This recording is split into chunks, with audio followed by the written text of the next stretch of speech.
In this tutorial, I'm going to show you how to use ChatGPT the right way. So stick around till the end of the video.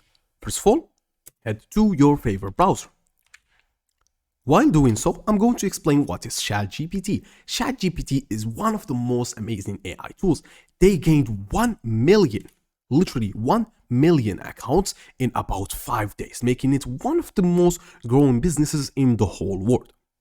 That aside, ChatGPT is a tool that you can use to chat with. It's like another person that you can chat with, and it literally knows everything. Now, it is biased to some opinions and some stuff. It can't show you literally everything. You can't ask it to make something dangerous, but you get the idea. In your favorite browser, in the URL where it says search Google or type a URL, you can type google.com. Right here in the middle, search for the following: ChatGPT3 OpenAI. After that, click enter. Right here, make sure that you have openai.com blog ChatGPT. Click on the first link.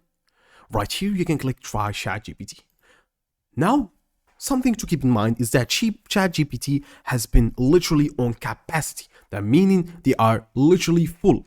So after you click on that, click on sign up. Right here, click on either continue with Google or create your own account or use Microsoft account. I'm going to use Google.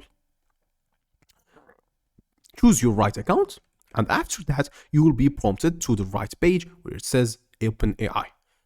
As you can see, I am lucky that ChatGPT right now is not at capacity and I can use it, which is really, really amazing.